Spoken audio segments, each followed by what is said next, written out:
Well, good afternoon, good evening, good morning. Buenos dias, buenos noches, bienvenidos, friends.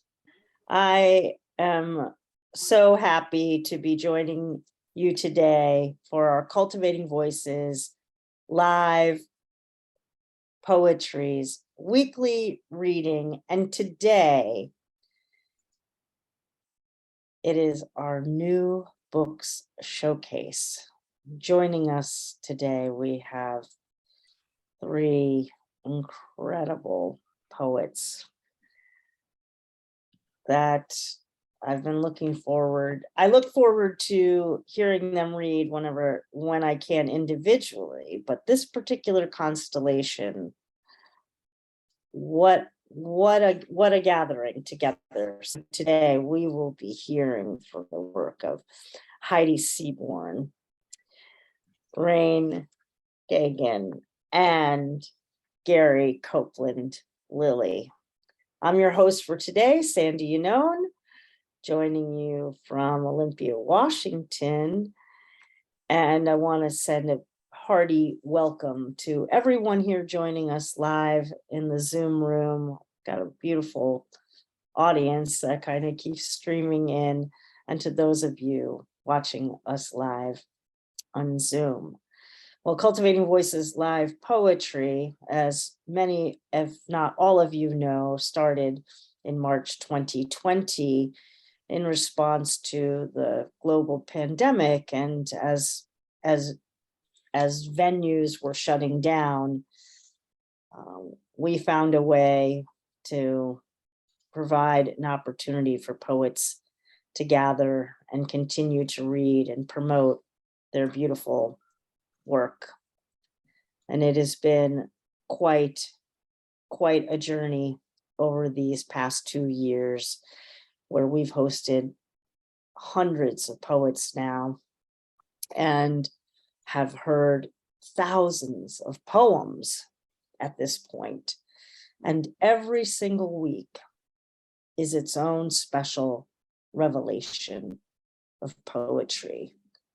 And we're so grateful today, as I've said, to be able to feature the work of Heide Seaborn, Raine Geoghegan, and Gary Copeland Lilley, who will be reading in that order.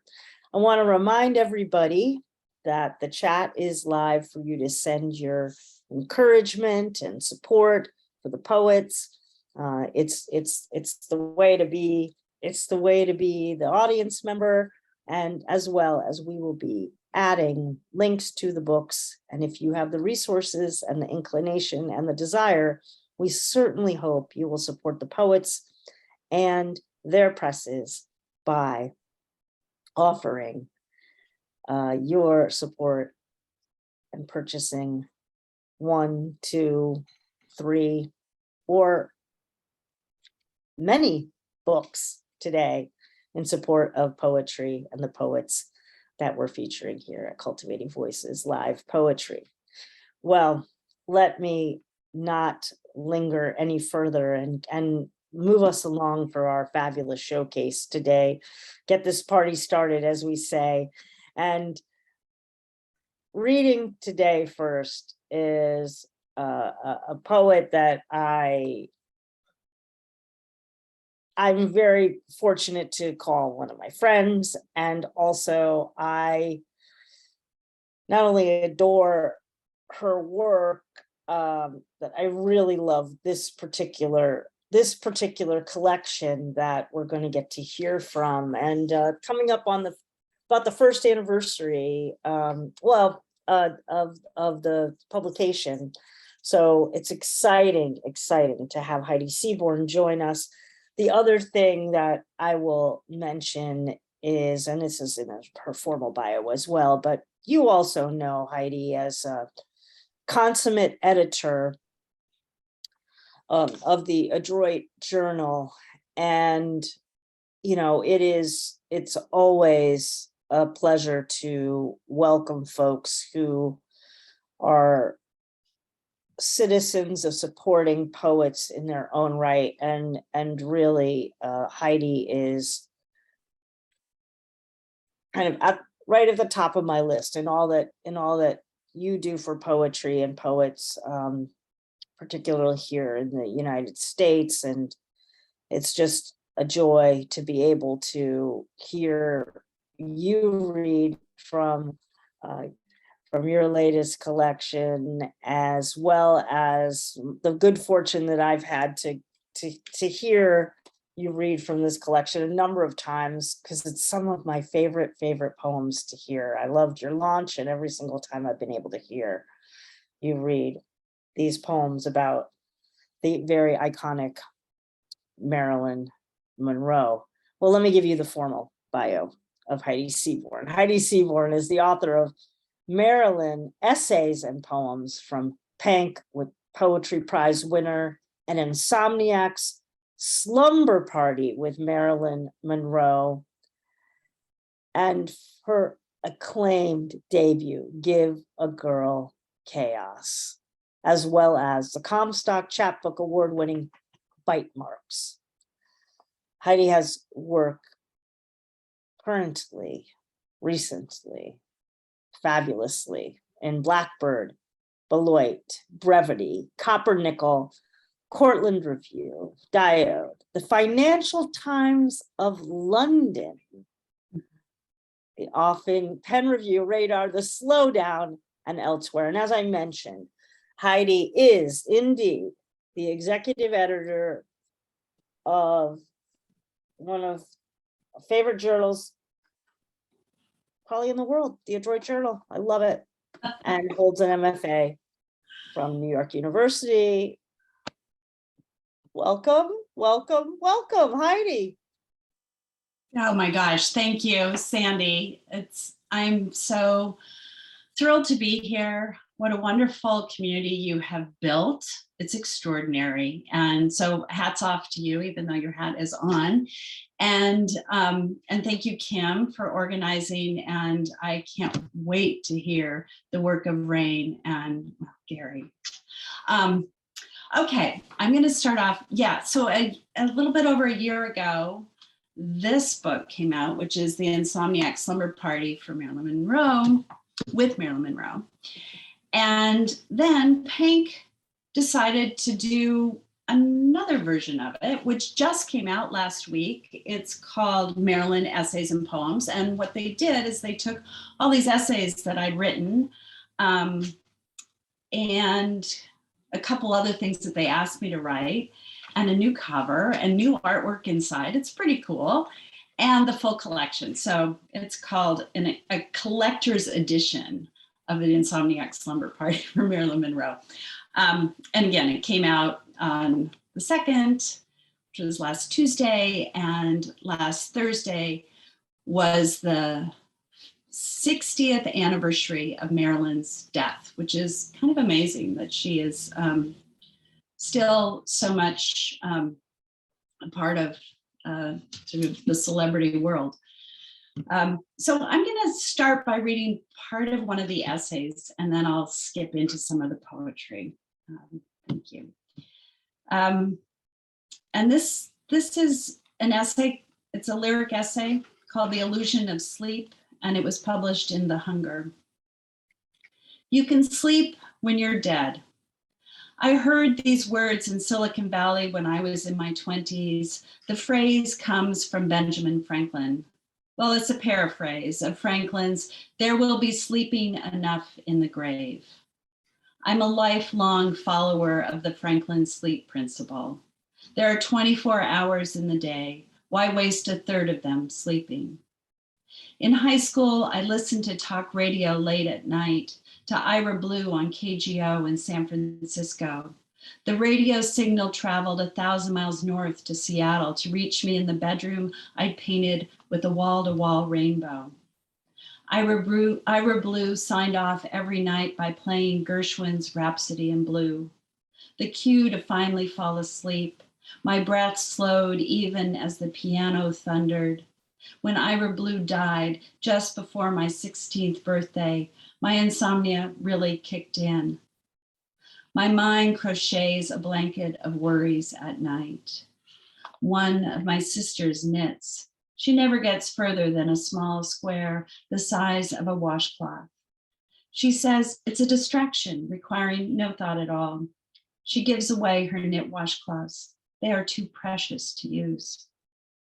Madonna apparently never sleeps. I read that on the Tuft & Needle website when I shopped for a new mattress. I ended up buying one of their mattresses for my guest room. My guests rave about how well they sleep. Once at a late night party in the Hollywood Hills, Madonna's bare, pregnant belly glowed like a peach. Her breasts heaved from her bra. She took my hand, laid it on the firm swell of her hard belly to feel her daughter's kick. I lost a year of sleep with each of my babies. My postpartum sleep, a patchwork of night naps.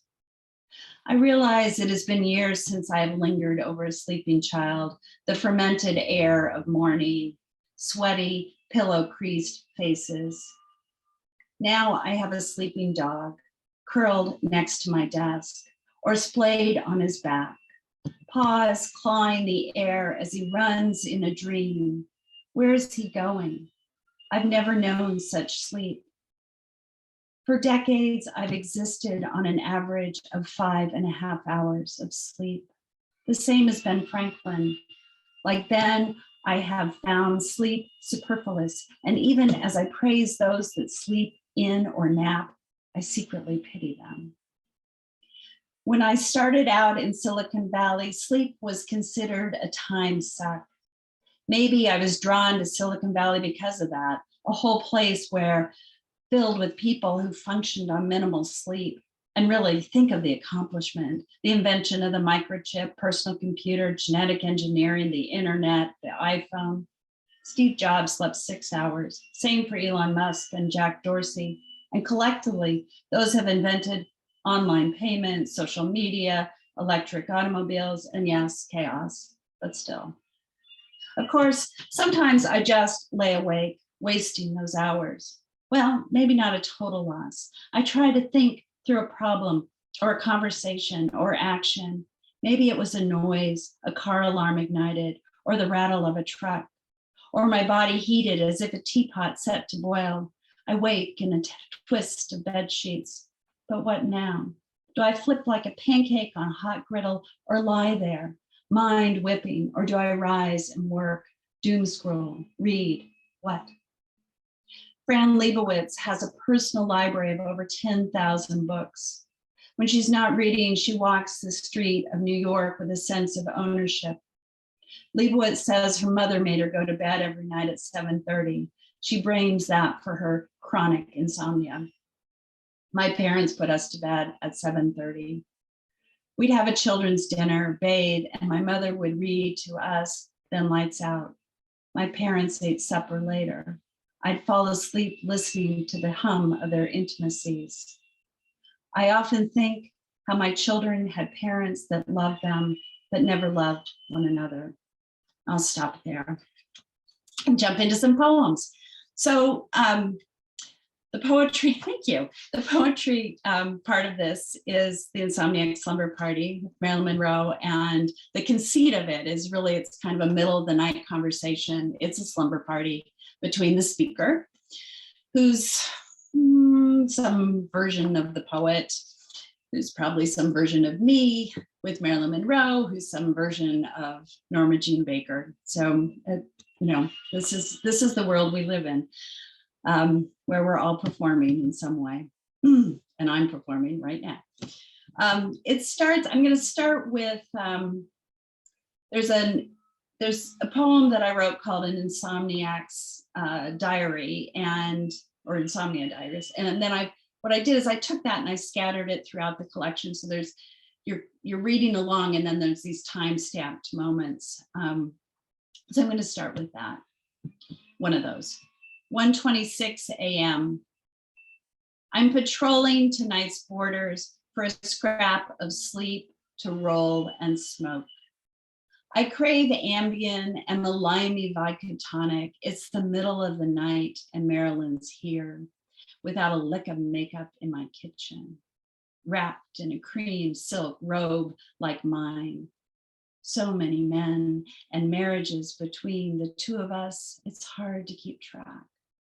I offer her tea. She opts for that vodka, says, skip the Ambien, darling. We have things to discuss. So the next poem, or the next sort of series of poems are sort of one and the other, the two voices talking. And this is Marilyn, and she's discussing her marriage to Joe DiMaggio. It's called After the Honeymoon.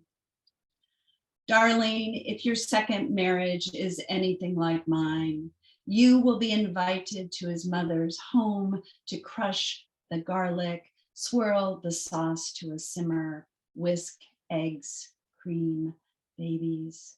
You will hush your cry, reduce your glamour to a glimmer. Slip your high heels under his bed, walk barefoot into his story, its glory fading in the flash of lights, cameras, red carpet under your manicured toes.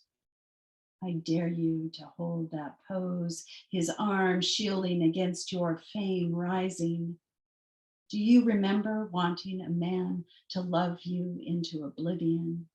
When you lift the skirt of your dreams, will he applaud?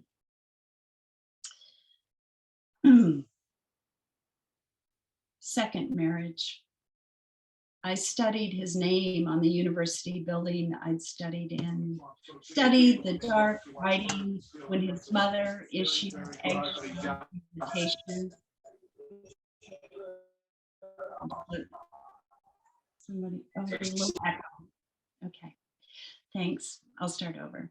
Thank Second you. marriage.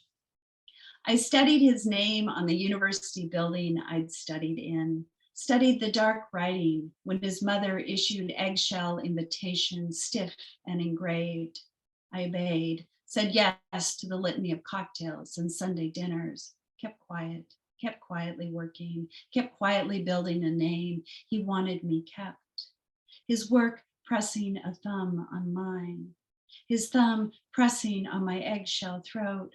How angry my flesh, how my angry flesh worried the marriage thin, how I worried the thin nights, worried myself so very thin. A litany of worries forming in my throat, pressing into prayers, engraved on my eggshell flesh. I kept quiet until another man issued a darker invitation. I said yes. This next poem is called The Affair, and it's about the beginning of her relationship with Arthur Miller. A party, stepping out into the jasmine night, she'd read his latest play. He'd seen her movies. When his letters arrived like weather, she wore a coat in summertime. Seasons leafed along like that. He appeared one evening wearing the tie his wife had knotted. They had dinner, windows closed around them, their candlelit bodies shuddered. When morning sunk her teeth, they drank each other again, the day severed from all others. They collected these days into a home with no keys. She bathed in his voice, words slipping down the drain into his palms. They washed themselves, their history, bed sheets billowing. They forgot how a clothesline tells a story to strangers, the neighbors, his wife, passing by on a Sunday drive. They gathered up their cotton days and walked out into the afternoon sun together, blinking. So this next poem I've actually never read out loud, and it's a funny one. It's an acrostic. I'm going to just show you what it looks like on a page. You have to turn the page sideways in the book. And I had so much fun writing it, and I hope I have fun reading it, because it was created out of some party menu notes that in Marilyn's handwriting that I discovered in a book called Fragments that had grocery lists and poems and letters and all sorts of sort of flotsam and jetsam from Marilyn's life, and that had been found in a box, and they were put into a book called Fragments. It's a wonderful book, and it was a great resource for this project. But she was putting together a party, a dinner party at the apartment that she shared with Arthur Miller, and everyone that was coming was part of kind of their literary crowd, but also at the time, all these people were under investigation. It was the McCarthy era. Arthur Miller had been hauled in front of the HUAC. A lot of these people had as well. So it was interesting to then for me to go and research and figure out who all these people that attended the party were and their relationship and what was going on at that very moment. So there's a ton of little references in here, as well as her grocery list and all sorts of stuff. How to throw a communist party from Marilyn's party menu notes. Champagne, at least some kind of wine with dinner. Buy liquor, scotch, gin, vermouth, hors d'oeuvres, caviar. Others. Is that Copeland on the turntable? Marilyn, are you cooking up a communist plot? Want a martini, Comrade George? And what can I get you, dear Comrade Marcia? Here, have some nibbles, maybe an olive or two. Care for a refresh, napkin, celery hearts, scallions, radishes? Are the crudités unsalted? Izzy, you look so devilish. Your hair slicked back like Stalin and knocking back a Manhattan. Never mind. Have you seen the Forbidden Planet? Red flick, all right, and red monsters. 2 roasts, red meat. I dare say prime ribs of beef. Anyone heard about Chaplin? Turkey. The Times called bridge a turkey. Silly that. Hedda, darling, will you make the dressing? Large mixed green salad with endive hearts. Avocado. The Hollywood 10 gang, also aspect. In Mexico. Marilyn, this is divine. Vegetables, frozen peas are in a pod. A drink to Art and Marilyn, 2 perfect peas in a pod, or potatoes. And I hear Orson's having an affair. Hey, Dreamboat, more red wine? It's French. Fruit and ice cream for dessert, chalk and vanilla. Norman, recite a poem, pretty please. Have some coffee and cookies and Danish pastry. Jessie, you're awfully quiet. I'll take a white Russian and later birthday cake for Helene. Let's sing happy birthday and make a great big wish. You didn't. Leave the dishes and roll up the rugs. I've got Robeson's new record. Come on, let's dance. So, okay. So they did get married, as you know, and but it was interesting because literally Marilyn heard that she was getting married to Arthur watching the televised coverage of him in front of the HUAC. And so that's a little background for this poem, which is called There Was No Honeymoon. You ever think of getting married again? And there it is, just like the dog's vomit that everyone steps around. Oh, I loved Art all right, willing him free from McCarthy's clutches. I said, I do. Said yes to be a stamp on his passport. So if your third marriage is anything like mine, you will call him Daddy. And discover he has written your dialogue in the margin. Everything's been scripted, but don't I love being told what to do? There is a fork for every course, and I knew at night to let him spoon the sweet cantaloupes of my rump. I knew to disappear into his white curtain Connecticut, appear for cocktails with his curious friends. Isn't she a wonder? I knew to quit work, to make babies, and when he drew a blank page from his typewriter, I knew to bury my unborn and go back to work. So that's what happened. Unfortunately, they had a series of miscarriages together, and he had white writer's block And I'm just going to jump to one final poem. And this is at the end of their marriage, and it's called Postcard from Reno. They were filming The Misfits, which of course Arthur Miller had written and she starred in. It's, if you have a chance to watch it, it's actually kind of an amazing film, you know, with Gary Cooper and Clark Gable, last film that Clark Gable did before he died. Okay, Postcard from Reno. Dear Art, there is no beauty in this land, dirt and sky, nothing in between, just a thin line, a demarcation of heaven from earth. You once called me nightly from here, forced by divorce into this desert, our love a red-tailed hawk. And now here I am, playing at love, shacked up in an empty landscape with the shadow of you. Shadows lengthen with the day, and at night the stars bury one another. When we wrap, it's over, it's over, it's over. Thank you. And I'm over and out and on to the rest of the show. And I look so forward to hearing from Raine and from Gary.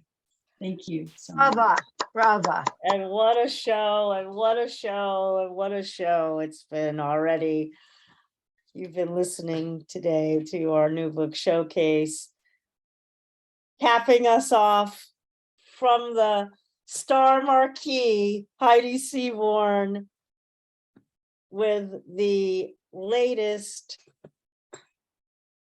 collection, Maryland Poems and Essays from Pank, which is the follow-up. And as you said, it's a collector's edition. I love that, the collector's edition. From An Insomniac Slumber Party with Marilyn Monroe, which came out last year, also with Pank. Incredible to be able to, as you mentioned, hear these poems after the 60th anniversary. Incredible. And also, I want to remind folks what happens when we dive into deep research, because this was a labor of much love and labor to mine the details. I mean, down to that grocery list. You know, I love how you called it the flotsam and jetsam of Marilyn's life, and to be able to create poetry of such just prismatic elegance and fervor. It takes that kind of dedication to the research to get to those details that you can then stitch together. Well, folks, thank you, Heidi, and never a disappointment to hear those poems. And oh my gosh, I'd listen all day. I'd like to hear you read the whole book from start to finish one day. Thank you again. Well, we jaunt over from the Pacific Northwest over across the pond, as I like to say, and what a day of a reading it is today, when we get to bring together poets from one coast, and right from the coast of a different country. And I'm so thrilled, as you all know, being a salmon poet myself, to be able to welcome one of my siblings, as I like to call them. And it's especially beautiful today because this is Raine's debut collection that we're going to be hearing from. Just launched, I know, right? Put the hands up there.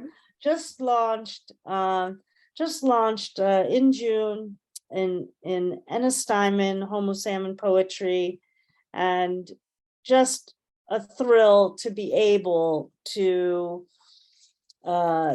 celebrate the publication of the Talking Stick with you here on Cultivating Voices Live Poetry. As I mentioned in the pre-show, you know, Raine's been a member of ours and posting on the site for months and months. And so I love it when the day arrives when we get to celebrate the publication, particularly the debut collection of one of our members. And today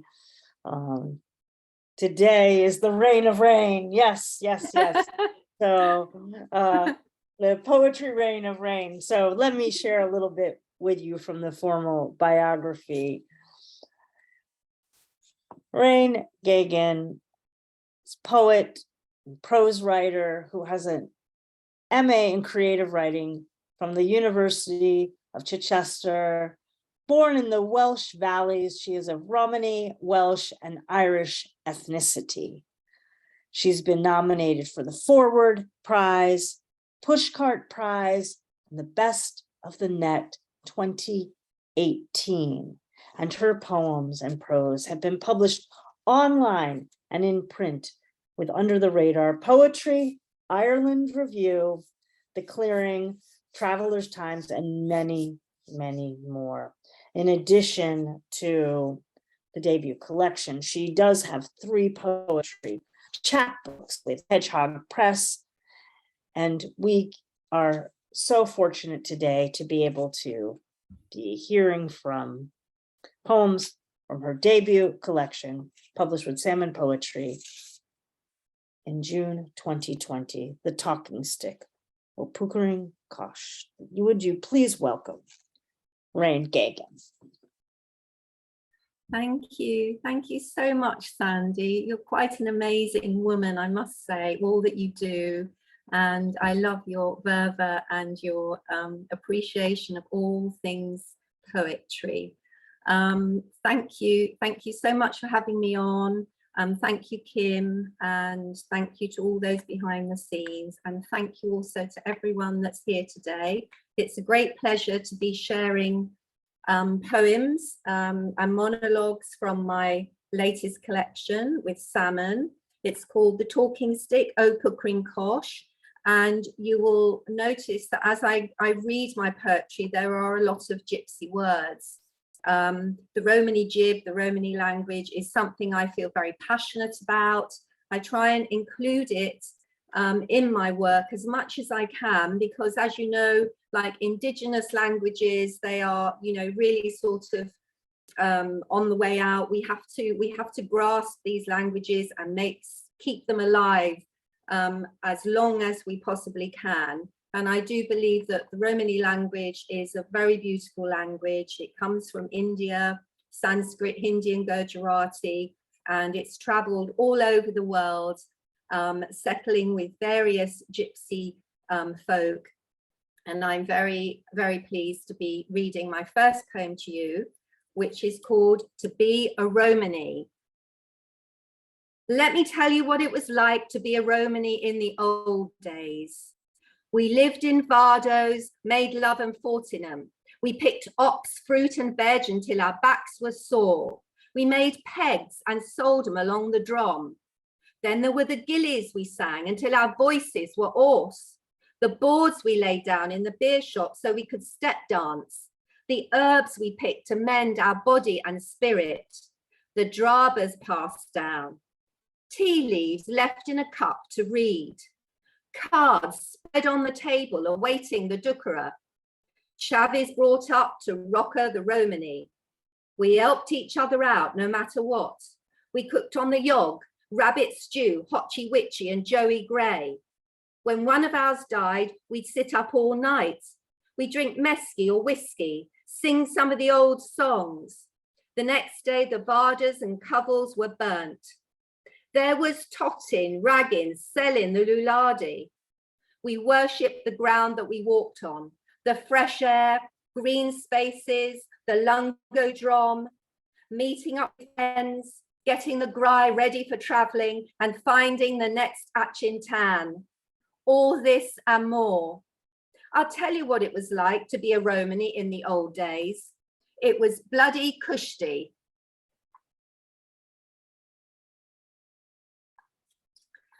Thank you so much. My next poem is in honor of my grandmother, Amy Lane. She was a true Romany on both sides of her family, a traveling woman, and she used to live in a proper Vardo. And when she had to give up that Vardo and move into a house called a Ken, she decided she would go out walking, pushing her pram filled with flowers. And that's what she did until she was about 88.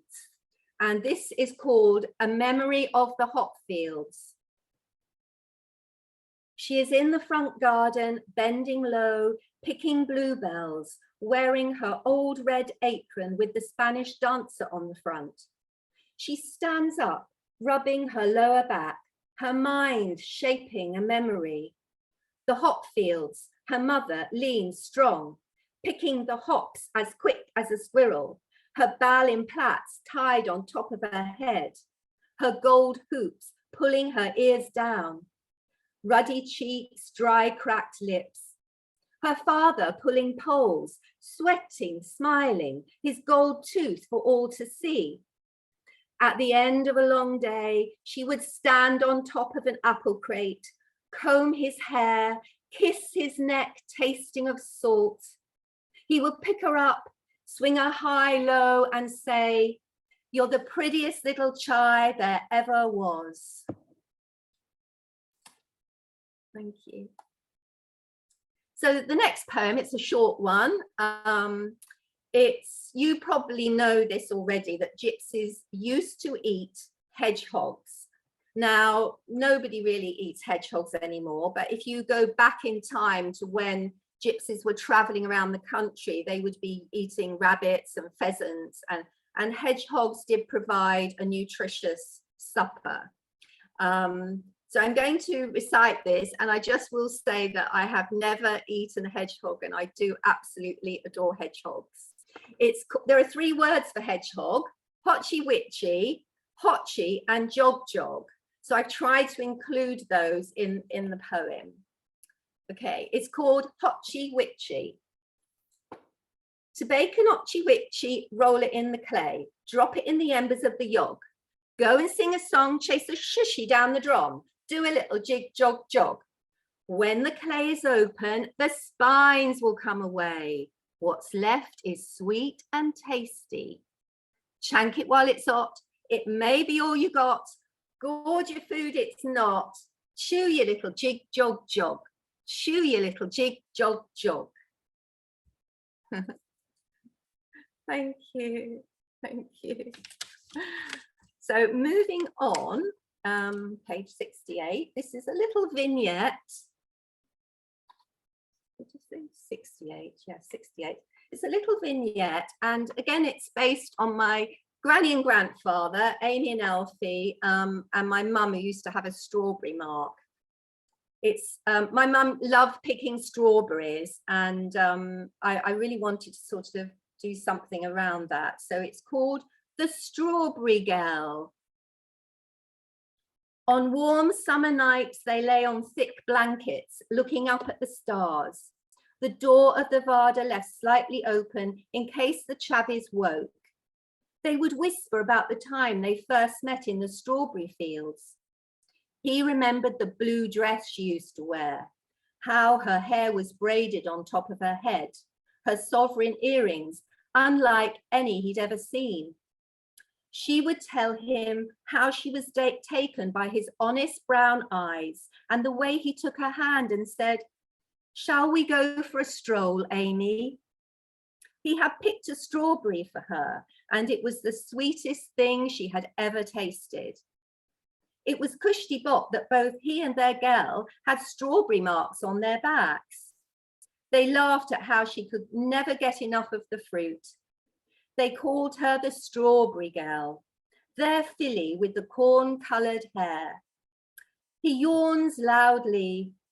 "Shh, go to sleep, Alf." They both settle down, his hand resting on her hip, her hand on his chest. Thank you. Thank you. The Greenhouse, 57. So this next poem, thank you so much. My grandfather, when he had to move out of the wagon and they lived in a brand new council house in Middlesex in the UK, he decided he would make little gypsy wagons. He missed the life that he used to lead, and it was something to keep him occupied, that and gardening and keeping his animals and pets. So he used to sit on the doorstep. And this poem was the poem that was published in Poetry Island Review, and I got to read it in Dublin, and I actually met Evan Boland, which was, yes, it was absolutely fantastic. And she really loved this poem, and I sat and chatted with her, and it's just, you know, every time I read this poem, I think of her. So I'm going to read it to you, and yes, it's rather a sad poem, but it's also a rich poem as well. In memory of my grandfather, Alfie Lane. The Greenhouse. Mourners spill out into the alleyway. Amidst the black are flashes of purple and red of women's scarves and men's ties. My uncle, a staff sergeant in the army and just back from Germany, is dressed in his uniform. He leans against the kitchen wall, having a smoke. We drink tea laced with whiskey. My aunts dry their tears on freshly pressed white handkerchiefs. I go into the sitting room and see my sister sitting on a stool, her hands clasped tightly on her lap. The coffin is open. Grandfather is in his best suit. His pocket watch hangs from his top pocket. A family photograph is tucked into his waistcoat close to his heart. His old hip flask lies at his side. No doubt there will be a little whiskey in there. He still wears his gold ring. He looks as if he's resting, as if he'll sit up at any moment. I place my hand gently on his. Grandfather and I are walking down the path to the greenhouse. I am 6 years old. It's a hot day. I'm wearing my shorts. Weeds and wildflowers tickle my ankles. He pushes the door open, ushers me in, points upwards. What do you think of the grapes, my gal? Tilting my head back, I see huge bunches, deep red, ready to be plucked. He reaches up, pulls a few down, rinses them in a bowl of water, then places them in my hand. I bite one and the juice runs down my chin. I eat 2 more. They're lovely, grandfather. He smiles, opens a can of beer, takes a mouthful and says, do you see these grapes? Do you know why they're so tasty? I shake my head. Well, it's because the mullah watches over him, he says. He laughs, I laugh, but I'm not sure who the mullah is. I finish my cup of tea and tell Granny that I'm going down to the greenhouse. The door is slightly ajar, the white paint faded, flaking. I push the door hard, go in and smell sawdust, stale beer and decay. There is an open can of pale ale on the shelf, alongside 3 broken brown pots, an old knife with a blue handle, its blade stuck in the wood. It's the one he used to carve the wagons with. I bend down, pull an old crate out, and in front of me, the unfinished wagon. Taking a tissue from my pocket, I wipe the dust off. It's painted red, green, and yellow. Tiny faded net curtains hang limply against the small windows. The front door has minute horseshoes attached to it. All the Romanis believe them to bring good luck. I would love to have this wagon.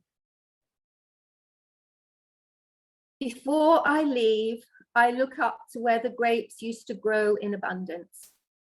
All that is left is a dried, tangled vine hanging loosely from the roof. Thank you. Thank you. Thank you so much for your lovely comments. This next poem, I've just got two short ones now before I finish. What's the page number? 49. You will probably have heard of the police bill and, you know, Priti Patel and her dislike of all traveling people, basically. And this poem it's in honor of all those traveling gypsies, wherever they are, not just in this country, but who have been continually moved on and who are now facing imprisonment because they can't pull up their wagons. So it's called Chickens in a Pen. They drove us off the Toba, we settled in a ken. The Chavis didn't like it, like chickens in a pen. They drove us off the Toba, you've never seen the light. We couldn't hear the cuckoos sing or light the yog at night. They drove us off the Toba, the politicians had their say. We're gypsies through and through, watch us rise, we'll have our way. They drove us off the Toba, we've settled in a ken. The Chavis, they don't like it, like chickens in a pen. Thank you. Thank you so much. So my last poem is a little bit different from the rest of the poems, but when it was first suggested that I write about my gypsy family, I sort of closed my eyes and just had this image of a woman walking and walking and walking. And it sort of made me think of all the gypsies that left India, you know, in the 9th, 10th century, because they could no longer live there. And they made their way across different countries and they settled all over the world. And this is a poem, the Lungo Drom means the long road. And this is a poem called The Lungo Drom. Bare blistered feet, she walked over stone, on grass, through thicket and brush, in water, snow, flowers and mud. Her hair grew long, flowing like a river. Tiny silvery fish latching on to each tendril, longing for the open sea. At night she slept in bushes, caves, beside trees. She dreamt of fire.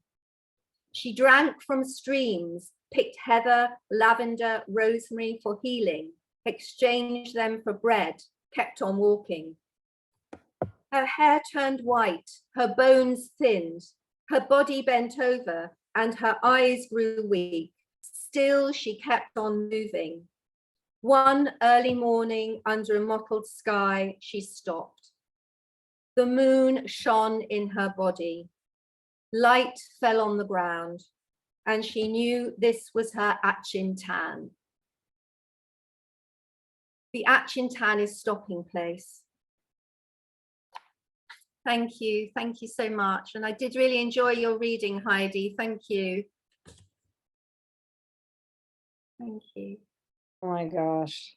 Everyone, as I mentioned at the top of the hour, what a reading we were in for today. And oh, Raine, we're so grateful to be able to hear, you know, it's your debut collection, but it's eons and eons of images. You know, born from, as you said, you know, the Romani language that, you know, poetry affords us this opportunity, this necessary opportunity to keep these languages alive and the memories alive and the images. And I dare say, I will never think of a hedgehog the same way again after today. That or the strawberry girl. And certainly thinking of all those caravans of wagons and the history of peoples, of traveling peoples, and what they endured and what you brought to life from your debut collection. Would you do me one favor? Would you show us the collection one more time? Yes. And I want to make sure that I have the Romani pronunciation correct. So would you remind us of the title, please? Okay, so it's called The Talking Stick, O Puckering Kosh. And this here is my representation of the talking stick. But actually, I should have brought it in, it's in the other room, but the actual talking stick is here. It's made of the blackthorn, and it was used, there we go, it was used in an old Romanichal ritual where the one end of the stick would be placed in the hand of an elder who was dying or very ill, and the other end would be placed in the hand of a child or baby. And it was said that the wisdom and knowledge would be passed down through the stick to the youngest in the family. And it was usually done in a sort of a ceremony by a head rom, who would sort of follow through with that, and then there would be like drinks and food afterwards. So it was a ritual that I particularly wanted to explore, and I didn't actually read the poem in here, but another time I will, because I think not just the language, but some of these old rituals are very important to us, and I'm a lover of rituals. So and as Jessie Lendenny said to me, she said, Raine, your book is like the talking stick. You can pass it around, and you're passing around knowledge and wisdom from your culture. So I thought that was a really, really sort of good analogy of it. Yeah. Well, we're so appreciative. Ritual, imagery, rhythm, the beauty of language. Everyone, Raine Geoghegan, thank you so much. Thank What you, a Sandy. beautiful reading. Thank And you. I do look forward to that next time. Indeed, indeed. Well, folks, as I said, we have this trio today that is just astounding. And now I get the pleasure of moving us on to Gary Copeland Lilley. I mean, do I ever have the best job? It's barely a job to be able to host and get to hear poetry from poets that I truly marvel at, admire. And Gary's been also with us in Cultivating Voices live poetry since the early weeks, and always a pleasure to be able to have you read with us, Gary. And I know that you're just coming off a successful a week at the Port Townsend Writers Conference and at Centrum, and I'm so glad that your newest collection, which is a re-up, it's a new edition. We're fortunate to be able to hear from today, from High Water Everywhere, and it's a testament to Gary's work that a book will go into a new edition. This is kind of rare air for poetry, and I can't think of a if you have not heard Gary's work, you will soon learn why a poet's work goes into a new edition, because Gary's a unique voice in poetry, and those of us who've heard him read here, we've had the pleasure of understanding that. Well, let me tell you a little bit more about Gary Copeland Lilley. Gary Copeland Lilley is the author of 8 books of poetry, among them his newest collection, his newest edition, High Water Everywhere, from Willow Books. The Bushman's Medicine Show from Lost Horse Press in 2017, as well as a chapbook, The Hog Killing from Blue Horse Press 2018. He's a prolific poet. Gary earned his MFA from the Warren Wilson College Program for Creative Writers, is a veteran of the US Navy's Nuclear Submarine Force, and is originally from North Carolina and now lives and writes and performs as well as teaches in the Pacific Northwest. He received the Washington, D.C. Commission on the Arts Fellowship for Poetry. He's a founding member of the Black Rooster Poetry Collective.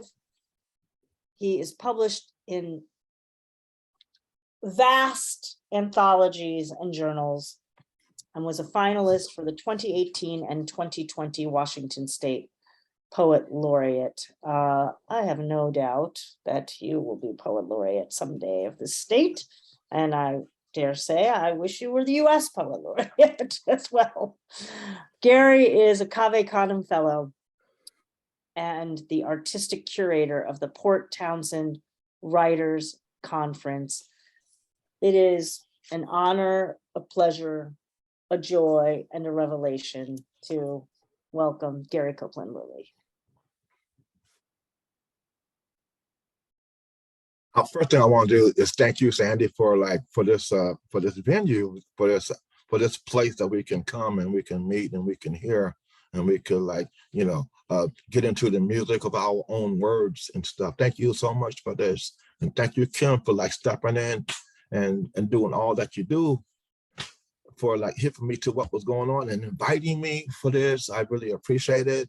And I just want to let you know that you stepped into and that's recognized, really, that's recognized.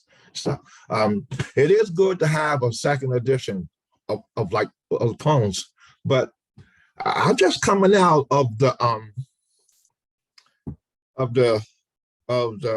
Port Townsend Writers Conference, and I had to say, what did we say first? Heide and Raine, the work.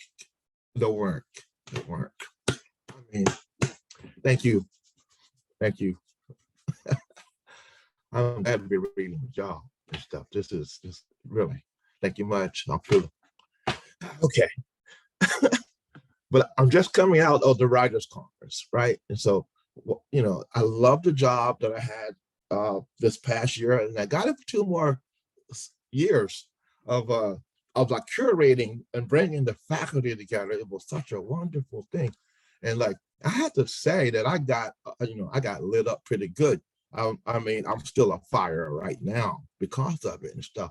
And so I've been writing new work, and I wrote one piece that I created at the Writers Conference itself, and so I would like to read that one and stuff. I do love High Water Everywhere. I don't know if you guys can see this one here, but yeah, that's it right there, High Water Everywhere. And that one, the second edition, is just I'm glad that they did this. But the new work, I hope it's received well, and so that's all I want to say. This poem, I'm gonna try to read this one, and maybe this may be all the time I have. This poem is Wife Beater.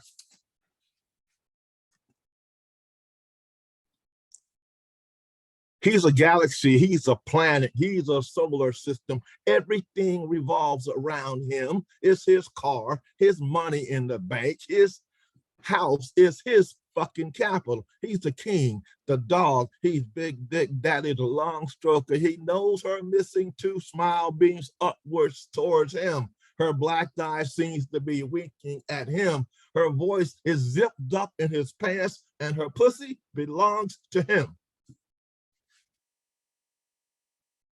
2.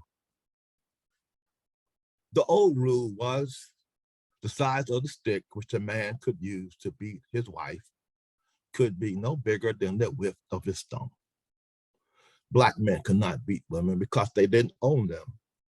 They could not whip them any more than they could whip the master's horse.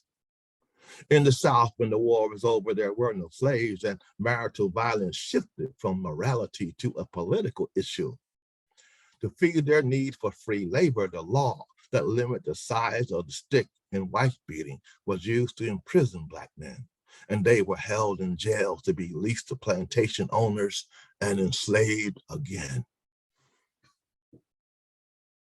3.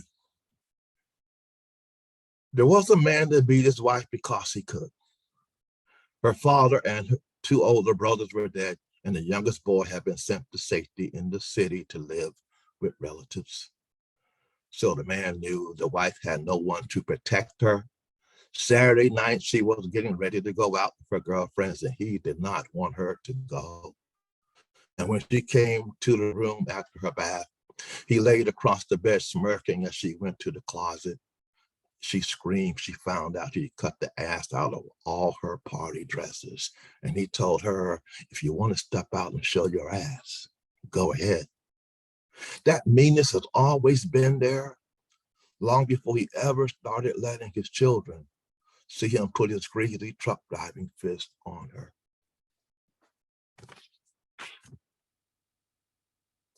4. My father once made my mama strip and lay face down on the floor of the hallway, and he braided a whip of 5 hickory switches, and he beat her like a white man beats a slave. She had been a teenage bride, pretty as all get the hell out, but a baby boy was born 6 months later, a boy in whom he couldn't find any of his pecan brown resemblance, and further doubt firmly set in with the baby's indigo colored skin. 5. When I was a teenage revolutionary living on the other side of the state, and one of my brothers was also in the revolution, was incarcerated in Raleigh prison. And the youngest brother was working in a New Jersey tourist town, slinging food in an all-night diner. My sister, who in her senior year of high school, called the sheriff's office because she was afraid my father was going to kill my mother. He was beating her so bad. But the white man he drove long-haul truck for talked to the sheriff, and my father didn't spend one night in jail. So he returned to the house and sawed off the broomstick and beat my sister until she couldn't get up. Damn it, calling the law on him, which made my other 2 sisters forever afraid to get involved, and they married first husbands who beat them. 6. It seemed I grew up in some conflict with just about everything, especially those behaviors that were in opposition to the tenets my grandmother lived and showed me a bounty of love and family. No matter that a good many of us grandchildren became drinkers because all of her children had grown up abandoned and were ceaseless alcoholics, like my father, her son, who somehow was always a deacon, meaning God had given him dominion over my mother, and God gave him a dubious status as a leader in a small church where most of the old folks maintained a rigid focus on living quietly under the ongoing American apartheid.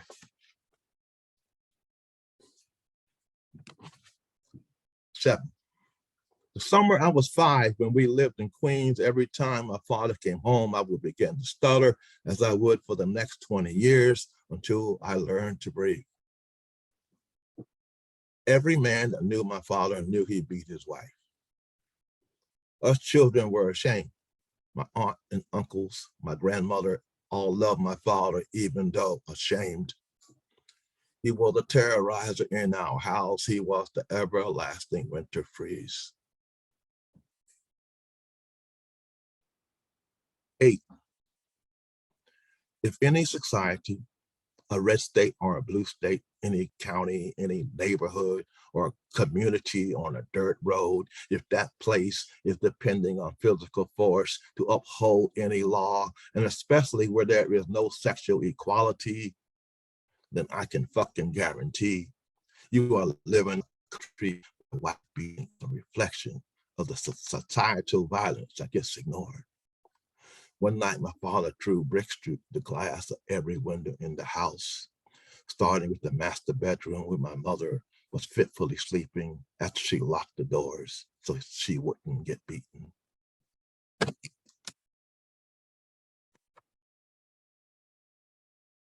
Nine.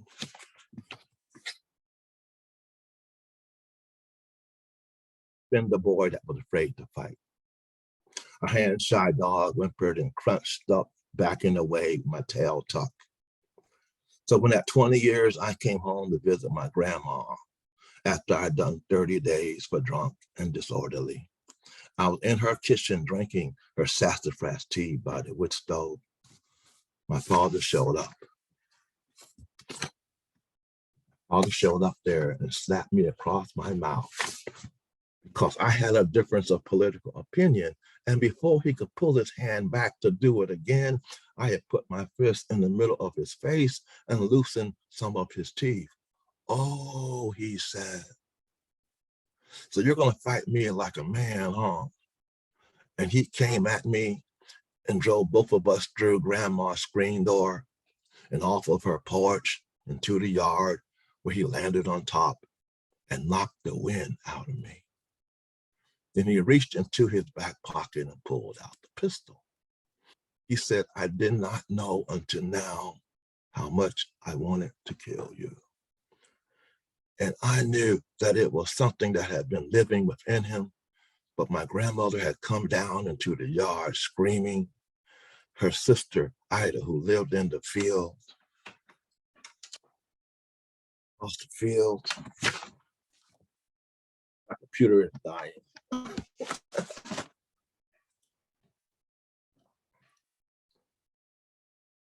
He said, I didn't know, not until now, how much I wanted to kill you. And I knew that it was something that had been living within him. But my grandmother had come down into the yard screaming. Her sister, Ida, who lived across the field, heard her and came running, and they begged the gun out of his hand. In the January ice that Wednesday, when I rode the bus from Winston-Salem, 2 hours to Hereford, and then used the payphone outside the station to call Herman, Hunter, and Sandy Cross to come pick me up and drive me. I needed to see my family.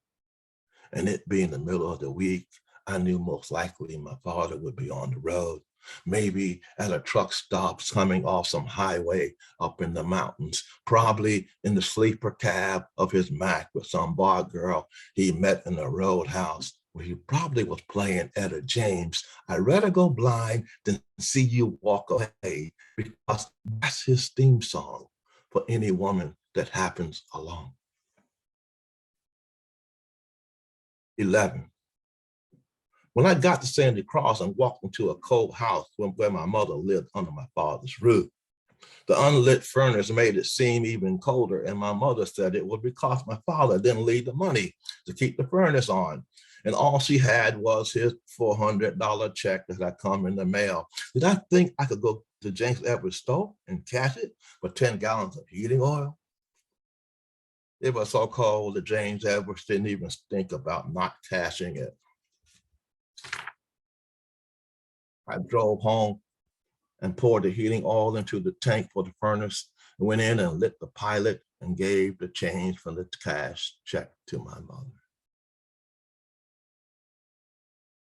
Well, that was the day before my father came home early and found that I'd cashed his check, got pissed and asked for the change which I had given to my mother. She said she spent it all on groceries and bills. My father called the sheriff and said I had forged his $400 check. Then he took off to a liquor house in Joplin, fussing and cussing and fuming about my mother and me, but I knew it was going to take the sheriff 30 minutes to get to the house, and that was all the time needed for my getaway. And my mother quickly helped me pack. 13. There is the unspoken legitimacy of intra-family violence in all cultures, according to authorities on such things. In fact, the family is the first is the setting in which most people first experience physical violence. The term wife beater is unthinkably used to describe a sleeveless ribbed undershirt, which has become the symbol which points to an unacceptable behavior of men who bash their wives. The battering of women by husbands, ex-husbands, and lovers is a major cause of injuries to women in the United States. 14. The day he made the mistake of attacking her in the kitchen because his dinner was late was his lesson learned. He slapped her away from the stove and down the counter, knocking the cooking pots of food to the floor as he beat her towards the drain tray, breaking the dishes and scattering the utensils, cornering her by the cabinet that was above the butcher block with an assortment of knives of different sizes. She grabbed the first one she could and slammed it up into the hilt into his chest, and that stopped everything.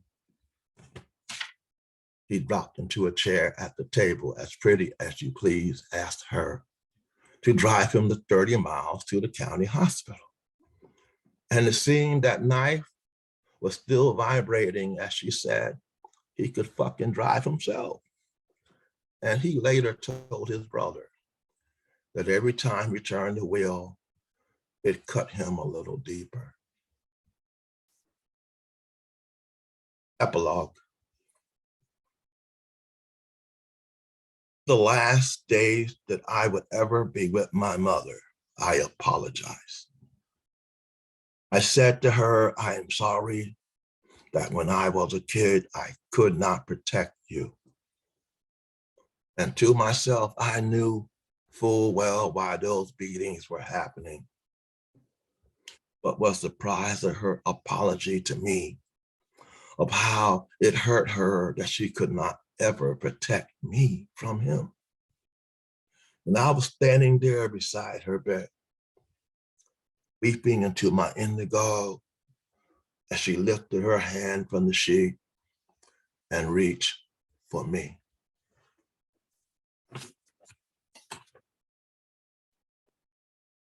Thank you.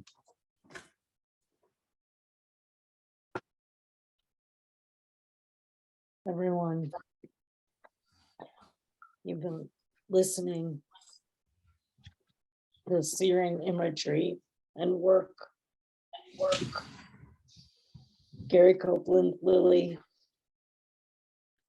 Dare I say, this is why we come to Cultivating Voices, live poetry, to hear readings that we'll never forget. And today's offering from you, Gary. Thank you, guys. With new work is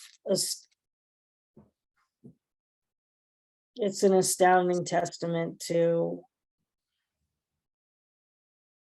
your legacy as a poet. I mean, this is what, if folks have viewed by High Water Everywhere, you will hear the same searing kind of imagery and rhythm and sound and story and fury born from the history that we've heard today from this new work, Wife Beater. I'm grateful for you sharing it with our audience. You could have shared it with, there's a million people that would have loved to have heard your work debuted. And I'm very, very grateful that our audience was graced with this work of yours. And always, whenever you bring your work to us, honestly. Thank you.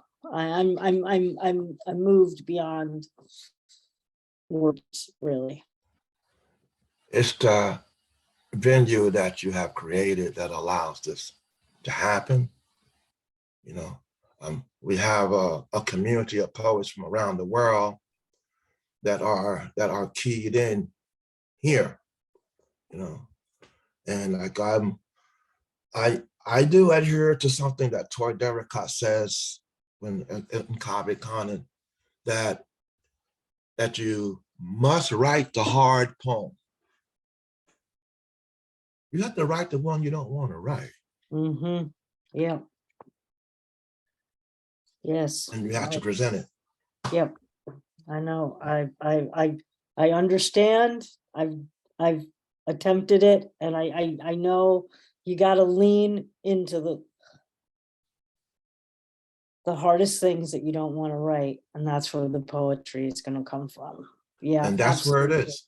That's where it is. That's where it is. And we saw it today from you sharing that new work with us. Again, I cannot express my gratitude enough for you bringing it to our audience today.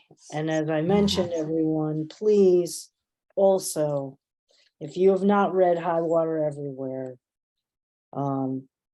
you've gotten a glimpse into the voice and the power of Gary Copeland Lilley's poetry here today. Congratulations on that second edition, and thank you very much. I'm trying to gather myself still for the reading. Oof. Everyone, if we've heard today on our new books showcase, as I mentioned, we put together a reading. I was thinking so much during the reading, Gary's reading, of the idea of the stick, the talking stick, and a different kind of stick that Gary spoke of. And then I was thinking of Joe DiMaggio's bat. Joe DiMaggio, Marilyn Monroe's husband, and his bat, and how that focused as a stick. So it gave me this, I just kept thinking of the stick throughout this work today, and the image of the stick. Well, we can never ever truly know what the constellation of the three poets will bring us, and yet I always feel confident that when we put together these readings, the juxtapositions release just astounding work and connections. And we have traveled through history and icons and the highs and the lows and the secrets, the lies, the violence. But what comes out is the language through these poems. Well, I'm thinking of those gypsy wagons of rains, traveling, releasing their sounds and their language. And now we have them through the poems. Folks, would you join me in unmuting for a moment and showing your appreciation to our readers today? Heide Seaborn, Raine, Yeah. Bravo. and Gary Thank Copeland. you. What a reading. Awesome.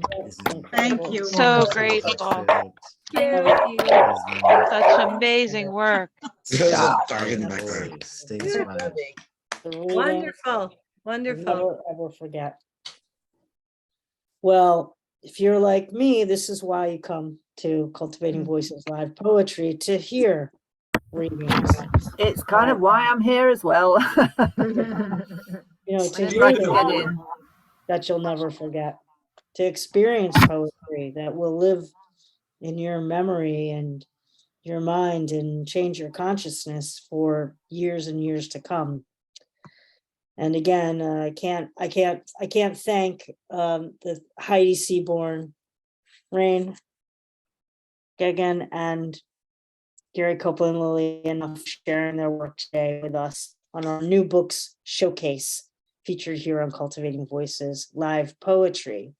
Well, these folks have featured their latest work, and next week we return with our wild card open mic where you, my friends, can be the features and share your newest work, or maybe some of your oldest work, with our live audience. So we'll be gathering again next Sunday on August 14th. For some of you, it's actually August 15th. There's someone in the room for whom it's August 15th, or it's August 8th already, but we'll be joining together again to hear the poetry that moves, astounds, makes us cry, makes us cringe, makes us feel. It makes us feel. It makes us feel. And that's why I come back every week, is to experience what only poetry provides, what only poetry provides to me. And I hope that that is the same for each of you. So I do hope you will join us again next week for our wild card open mic. Folks will have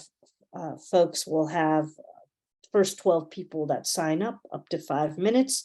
Join us 15 minutes before the reading begins for the opportunity to sign up. The signups went like wildfire last open mic within the first 3 minutes. So I want to encourage you that if you hope to read in the open mic as one of our featured open micers, please join us. Come in early, sign up early, because they will go quickly. And we do try to get to the waiting list.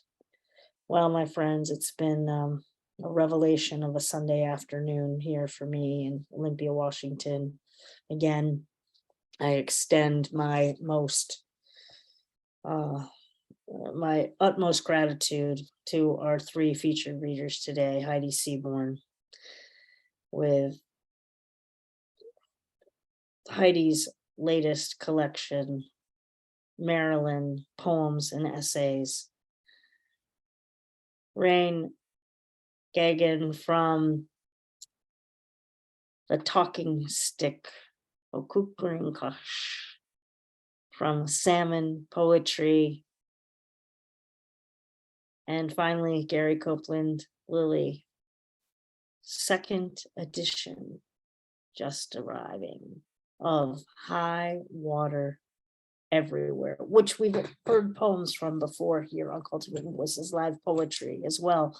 Go back and look at the videos of our previous readings if you would like to hear some of the poems from High Water Everywhere. And of course, if you can, we hope that you will purchase 1, 2, or 3, all of the collections that you've heard today, resources allowed, of course. It's been quite an afternoon, and I'm going to sit with this work probably for the rest of the day, into the evening, and well into the week. I want to thank Don Krieger and Kim Ports Parsons for your support of the reading series. We could never do it without the support of both of you. And of course, to all of you who joined us today here in our live audience for, as I said, a reading that I know that will remain with you for time immemorial. And that's what we seek to do here at Cultivating Voices Live Poetry. So bring your poetry of time immemorial next week, or come in hopefully for the opportunity to read with us. First 12 will be the features. I look forward to being with you next week, as I do most Sundays. So for now, I'm Sandy Yannone, signing off for Cultivating Voices Live Poetry, with so much gratitude for all of you joining us today live here on Zoom, as well as on Facebook. And as I say every week, folks, take good care of yourselves. Take very good care of your beloveds. And as we're examples of today's work, keep writing your astounding poetry. Be well all.